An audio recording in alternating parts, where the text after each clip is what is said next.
debe iletwe, hata kama hatutakuwa na votes, tutamuibia. Hiyo si siri. I am shocked. Shocked. Well, not that shocked. Kura tutajaza. Hii kura hii tutajaza. Usijali, kura itajaa. Sitajaa. Yeah. What?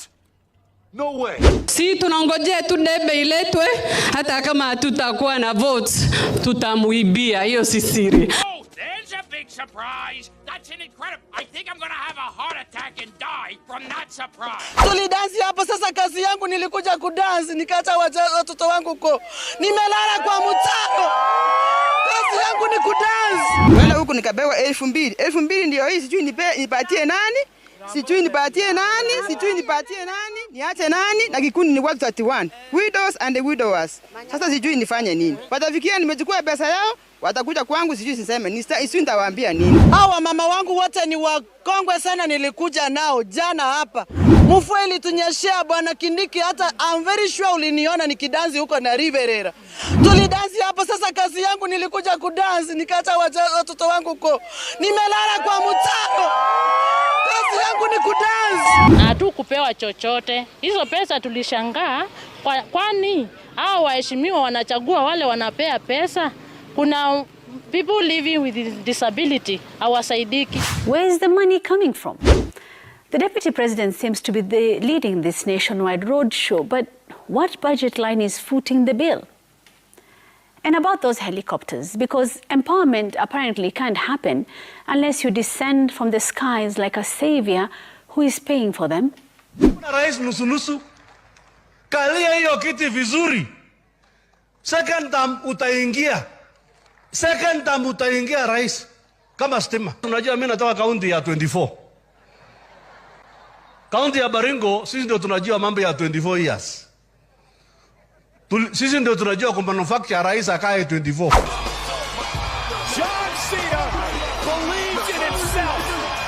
Welcome to MKIDDI Studios. On my memo tonight, I ask, is it empowerment or a national handout program? In real terms, empowerment should create sustainable systems for people to lift themselves out of poverty. But in Kenya, empowerment is becoming a reality show, complete with helicopters, staged crowds, and cash-filled envelopes littering the platform like manna from political heaven. So we ask again, is this an empowerment program or a national handout program? Wala huku nikabewa 2,000. 2,000 ndio hii, sijui nipatie nani? Sijui nipatie nani? Sijui nipatie nani? Niache nani? Na kikundi ni watu 31. Widows and the widowers. Sasa sijui nifanye nini. Watafikia nimechukua pesa yao, watakuja kwangu, sijui niseme. Sijui nitawaambia nini. Hawa mama wangu wote ni wakongwe sana, nilikuja nao jana hapa. Mvua ilitunyeshea bwana Kindiki, hata I'm very sure uliniona nikidansi huko na Riverera. Tulidansi hapo sasa, kazi yangu nilikuja kudansi, nikaacha watoto wangu ko. Nimelala kwa mtaro. Kazi yangu ni kudansi. Hatu kupewa chochote. Hizo pesa tulishangaa, kwani hao waheshimiwa wanachagua wale wanapea pesa. Kuna people living with disability hawasaidiki. Lately, there have been many questions, and rightly so. For starters, where is the money coming from? Which vault is being unlocked for these surprise handouts? Is it the presidency, a ministry, or perhaps a mystery donor with a golden wallet? The Deputy President seems to be leading this nationwide roadshow, but what budget line is footing the bill? And about those helicopters, because empowerment apparently can't happen unless you descend from the skies like a savior who is paying for them. I am the chosen one. Somebody had to do it. Members of Parliament are also riding these choppers. At approximately 250,000 shillings an hour, and with multiple landings a day, we are talking millions. Are our MPs really reaching into their own pockets? Or are we witnessing a creative reimagining of the National Emergency Fund? Then there's the bigger question. If it's not public funds, then who are the private funders of this very public campaign?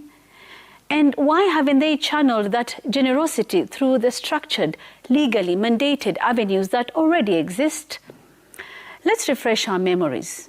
Youth Fund, Women Fund, Uwezo Fund, GAF, the Ministry of Gender, the Ministry of Youth, the Ministry of Cooperatives and SMEs, all backed by policy, legislation, and billions of shillings over the years. Do these institutions now bow in reverence before the new empowerment brigade? And the pattern of these donations, oh, we know it well. They take almost the exact shape of the Harambees of yesteryears, the same ones President Ruto declared illegal following the Gen Z protests of 2024. So what changed? Or is this what we now call Harambee with helicopters? At the end of the day, the people of Kenya deserve transparency. If this is empowerment, then let it be clear, accountable, and within the law. If it's a political campaign dressed up as charity, then let's just call it what it is. I am almost tempted to let you take it. If only to see how consumed, suffer.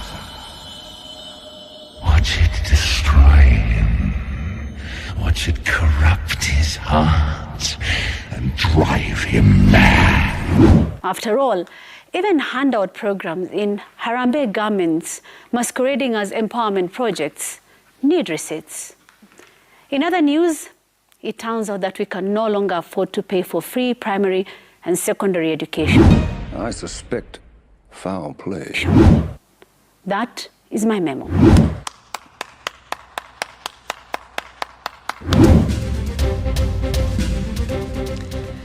Trust is invisible, but when it's gone, you feel it everywhere.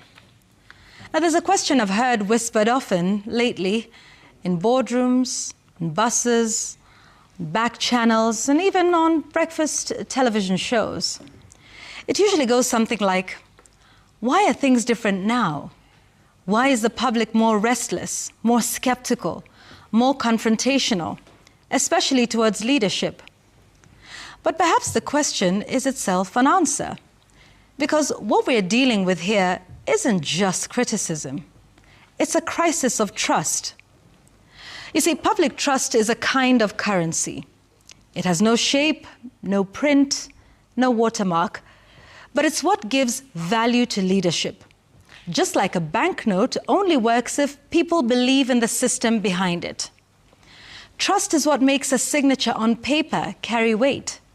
It's what makes institutions function, what turns words into policy, what makes a leader's voice mean more than just sound. And like currency, trust is earned, guarded, tested, and crucially, it can also be lost.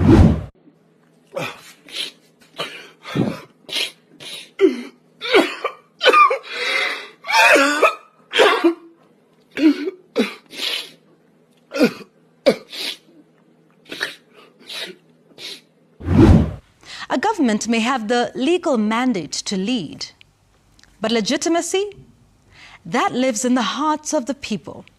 And when people no longer believe, no longer feel heard or represented, the value of that leadership begins to decline, like currency in a broken economy. Throughout history, communities have used all kinds of currency: gold coins, cowrie shells, salt, even sticks.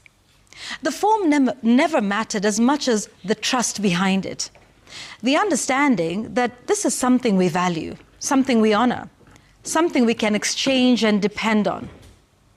Now, leadership works the same way. It doesn't hold power just because of votes cast or positions won, but because of a social contract that says, we believe you will act in our interest, that your power serves a purpose beyond yourself. And when that contract is broken, the consequences are rarely loud at first, but they build up. From quiet murmurs to quiet withdrawals, from doubt to disengagement, and sometimes it'll manifest in the form of protest.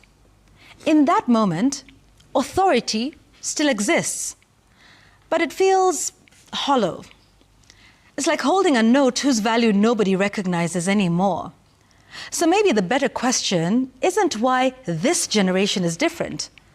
Maybe the question is, what broke the trust? And more importantly, how do we earn it back? Because here's the thing, trust can be rebuilt, but never through force, not through optics, not through reminders of who holds office. Trust returns only when leadership changes course, when it listens more than it defends, explains more than it accuses, and sacrifices more than it demands. You see, in the end, titles may give you position, but only trust gives you power. And when the people stop believing, that power, like currency with no backing, begins to fade. That's my take tonight.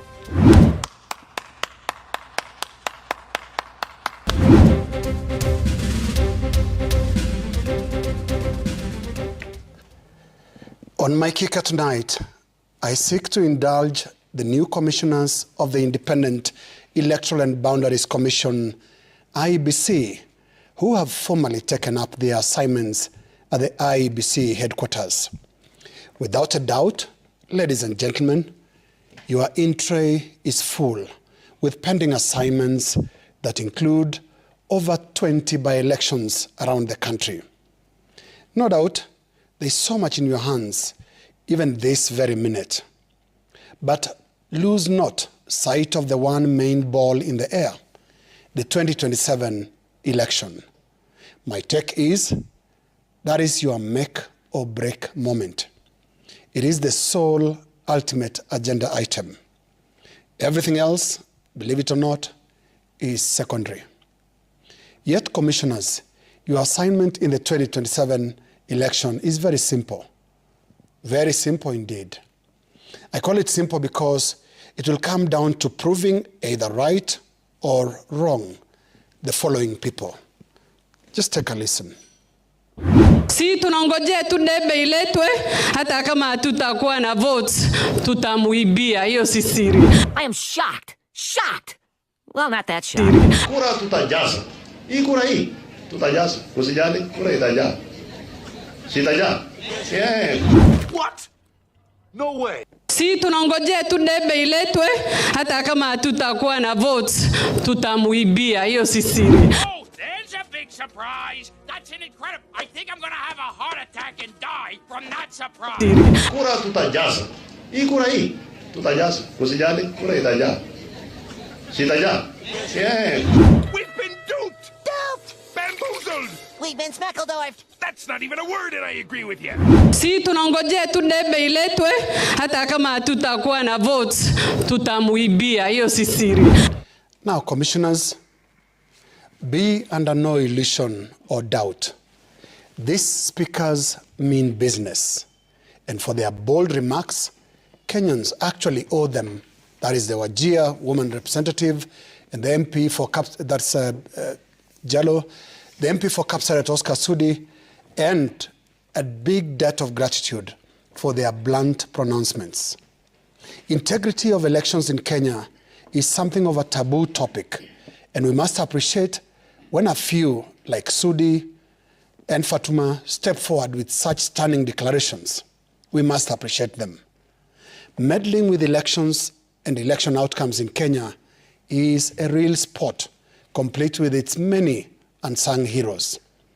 In the late 80s, it was the notorious provincial administration that decided who wins an election as member of parliament or ward councillor. As for the presidency in those days, another straight shooter offered some real important insights. Rais nusu-nusu, kalia hiyo kiti vizuri. Second term utaingia rais kama stima. Unajua mimi natoka kaunti ya 24. Kaunti ya Baringo, sisi ndio tunajua mambo ya 24 years. Sisi ndio tunajua kwa manufacture rais akae 24. Manufacture. Talk of a production perspective to election results. Now, ladies and gentlemen of the IEBC, it is that real. And you had better take the three speakers here seriously because, as I said, they mean business.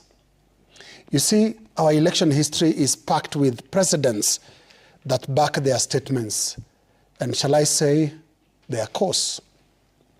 Sample this. Out of the last 5 presidential elections, only one was above board, and that is the 2007 elections. 2002 elections, rather. In 2007, without this kind of prior warning from the Oscars, Fatumas, or Kamkets, a Kibaki one term was manually averted in one of the most untidy civilian coups in the history of Kenyan politics. Yes, I know Kenyans are more diplomatic than that when it comes to talking about 2007 elections, but the reality is the election outcome in 2007 was decided not by people in the voting booth, but others. So, yes, it is possible to jazzer, ibia, or manufacture election results. It is very possible. It has been done before, and from the 3 speakers, you've got the promise that it can be done. Yote yawezekana. Okay. 2013 election, the 50+1 constitutional rule came to play. Did any of the presidential candidates, 8 in number, actually garner the 50+1 votes purely out of the voting booth? I'm just asking. Let's go to 2017. Well, the Supreme Court caught them red-handed. Then there was a repeat election. Don't be funny. And 2022 election, let's shelve that one for now, dear commissioners. Eliondwele Sipite. You've been told about 2027. Think about that. That's my kicker.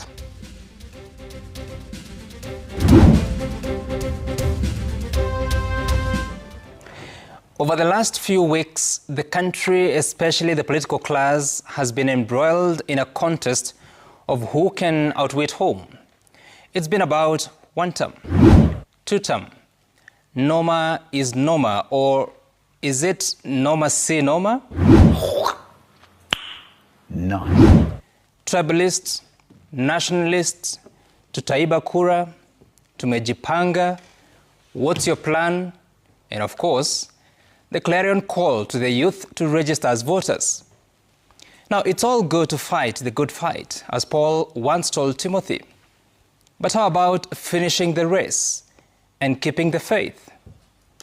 Because as the political elite square off for 2027, real lives are being lived, real struggles are unfolding. Let's begin with education. You've likely heard of school heads on the verge of shutting down early. Not for lack of passion or planning, but for lack of funds. When resources are limited, something always gives. But when what gives is the quality of education, then we have a fight that must be fought before 2027. And yes, there is talk and concern around the competency-based curriculum transition. Officials keep offering reassurances that the system will work. But what's the real issue here? Adults are busy worrying about the career direction of 14 and 15-year-olds. Parents are in panic, trying to find the right senior school for a child who says they want to be an aeronautical engineer. Really?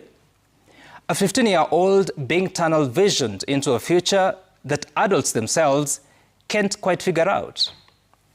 Meanwhile, the senior schools meant to absorb these learners are waving red flags, crumbling infrastructure, missing labs and sports equipment, lack of arts teachers, and a glaring unpreparedness for CBE.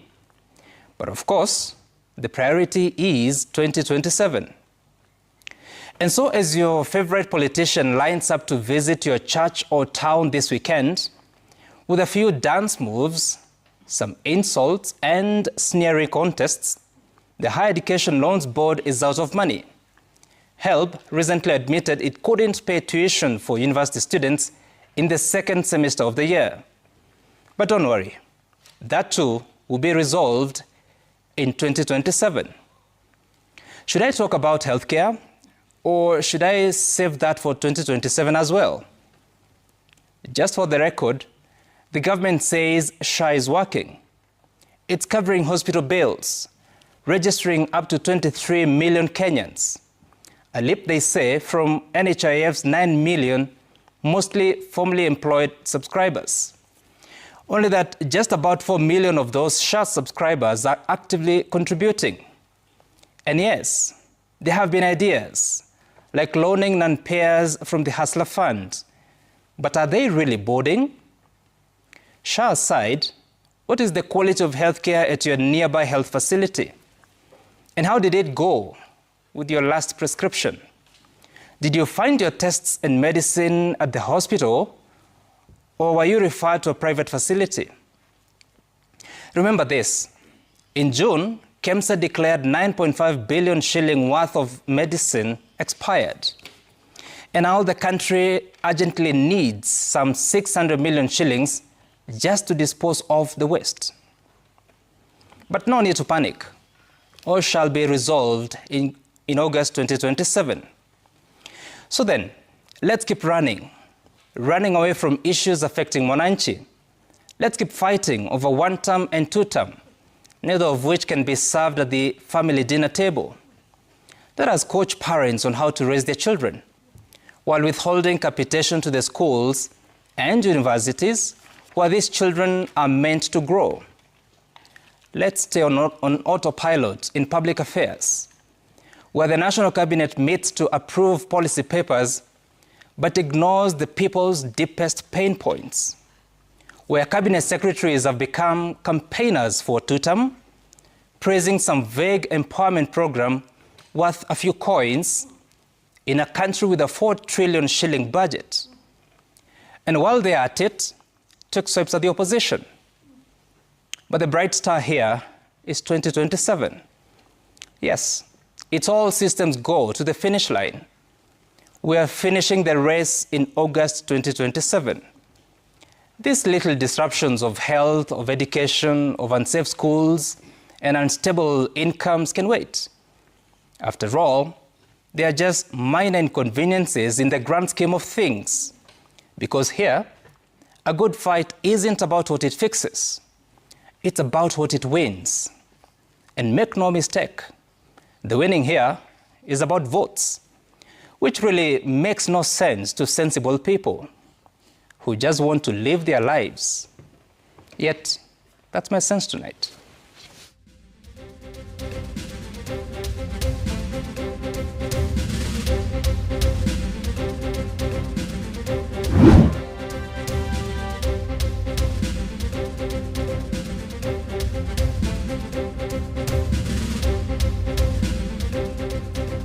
Like millions of frustrated football fans across Kenya, I want to pick a serious bone with the so-called leadership at the Football Kenya Federation. Hussein Mohamed and McDonald Mariga, let me say it plainly, you are failing the game. And worse, you are failing the people who believed in you. When you took office, it felt like a long overdue turning point for Kenyan football. Your election was celebrated across counties, streets and stadiums. You rode into Kandanda House on a wave of public trust and hope a clean break from the rot and politics that had plagued our game. But barely months into office, you've managed to do what we feared most, turned the federation into a battleground for egos. Instead of uniting for the good of football, you've chosen camps, fueled in fighting, and let your selfish ambitions trample on the hopes of players, coaches, and fans. Just when we were gearing up for CHAN, just when we thought we had turned the corner, and if you think Kenyans are not paying attention, think again. The rot is visible, from a bungled Harambee Stars call-up, to confusion over the technical bench, to decisions that leave fans wondering who, if any, is actually in charge. It is very embarrassing. You stood before delegates and fans with promises. You told us you are here to revive football, not to kill it with internal wars. You told us you'd prioritize talent, grow the game, and bring back the glory of full stadiums. And yet, you've reduced this to petty office politics. What we are witnessing now, blatant disunity, selfish brinkmanship, and power games, is a betrayal of the very dream you sold to us. Let me remind you, Hussein and Mariga, this job is not about your legacy. It's about the game. It's about the children in Mathare, in Kisumu, in Turkana and Mombasa who look at football as their only shot at a future. It's about Harambee Stars and the pride they represent on the continent for us. So here it is. You either fix this mess or you leave. Both of you end together. No more playing politics while the game bleeds.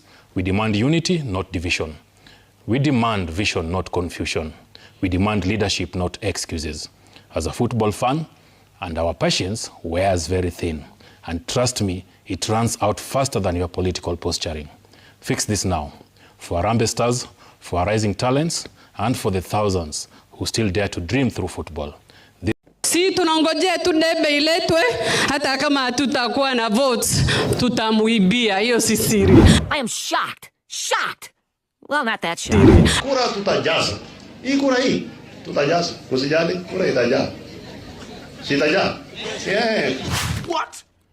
No way. Si tunangojea tu debe iletwe, hata kama hatutakuwa na votes, tutamuibia, hiyo si siri. Oh, there's a big surprise. That's an incredible. I think I'm gonna have a heart attack and die from that surprise. Tulidansi hapo sasa, kazi yangu nilikuja kudansi, nikaacha watoto wangu huko. Nimelala kwa mtaro. Kazi yangu ni kudansi. Wala huku nikabewa 2,000. 2,000 ndio hii, sijui nipatie nani? Sijui nipatie nani? Sijui nipatie nani? Niache nani? Na kikundi ni watu 31. Widows and the widowers. Sasa sijui nifanye nini. Watafikia nimechukua pesa yao, watakuja kwangu, sijui niseme. Sijui nitawaambia nini. Hawa mama wangu wote ni wakongwe sana, nilikuja nao jana hapa. Mvua ilitunyeshea bwana Kindiki, hata I'm very sure uliniona nikidansi huko na Riverera. Tulidansi hapo sasa, kazi yangu nilikuja kudansi, nikaacha watoto wangu huko. Nimelala kwa mtaro.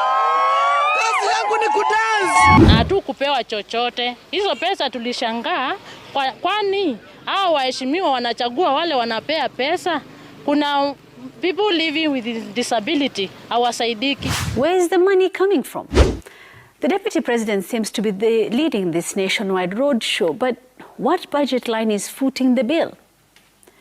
And about those helicopters, because empowerment apparently can't happen unless you descend from the skies like a savior who is paying for them. Rais nusu-nusu, kalia hiyo kiti vizuri. Second term utaingia. Second term utaingia rais kama stima. Unajua mimi natoka kaunti ya 24. Kaunti ya Baringo sisi ndio tunajua mambo ya 24 years. Sisi ndio tunajua kwa manufacture rais akae 24.